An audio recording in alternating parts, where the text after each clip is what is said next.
Question, Representative Amash. Thanks, Mr. Chairman, and thanks to the panel for being here and sharing your insights. I want to discuss a constitutional balanced budget amendment for a little bit.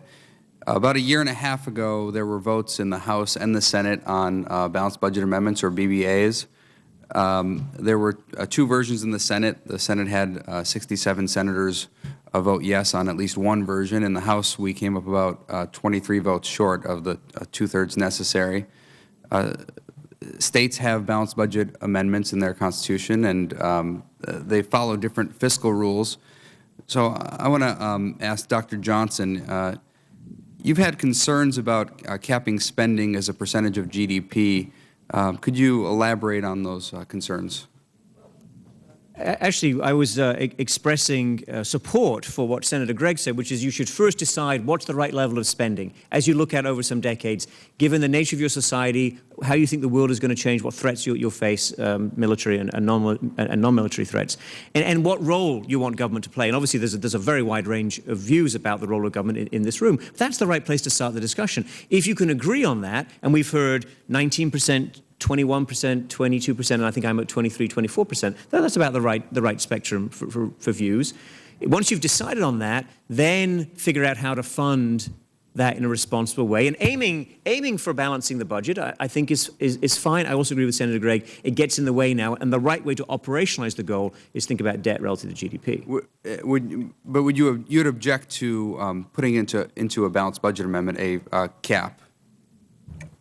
So I have never, will never describe balancing the idea of balancing the budget as a Neanderthal or. It's actually that is not my view. The United States was run for the first 150 years on the principle that we should aim to balance the budget at least in good times. However, there come times which are not so good, and there were times like this in the 19th century also, where it is advisable to have the ability to slip out of balance towards a deficit, assuming that you share the goal of coming back towards. More closely towards balanced budget and bringing down the debt to GDP. My goal for debt to GDP is far below where it is today and far below where it is in those charts. I want 40 to 50% based on experience. But that's the heuristic I would propose for the modern world, not the heuristic that served them well in the 1830s. Dr. Rivlin, would you oppose the idea of putting a cap, percentage of spending as a percentage of GDP in a balanced budget amendment?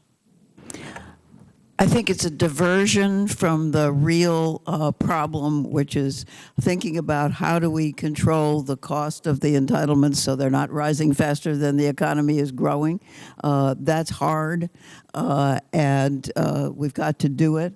And how do we set up a tax system that is more pro-growth? Putting algebra in the Constitution, as my former colleague Charlie Schultz used to say, I think doesn't solve anything. And if you are to put a balanced budget amendment in, you have to put in so many exceptions that it's gobbledygook. I would not do it through the Constitution. I would do it through action of the Congress and the President. How about the idea of just balancing the budget every year, with exception of emergencies?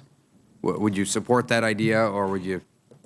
No, I wouldn't support it as a general idea because there are emergencies, and we have just lived through an emergency. But with the exception of I think any balanced budget proposal is going to have an escape clause for emergencies. So well, it depends what an emergency is. If the economy is in deep recession, balancing the budget is a crazy and counterproductive thing to do.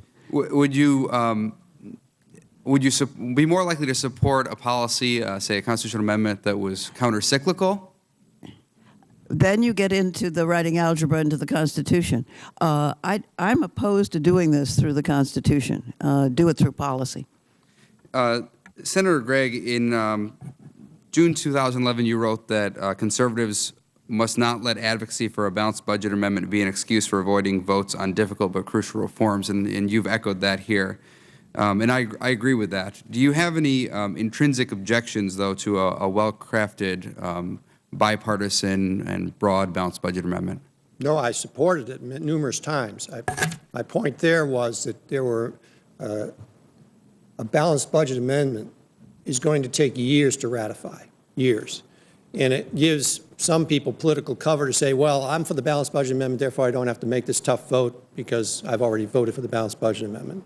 There are very tough votes that are going to have to be made here that have nothing to do with whether or not you're for or against a balanced budget amendment, and people shouldn't use the balanced budget debate as a way to get off the point of making those tough votes. That was my point. Mr. Chairman, may I ask one more question? We are out of time, Representative. I apologize about that. If you'd like to submit it in writing to the witnesses, would you mind responding promptly to Representative? Thank you, panel. Thank you so much. In this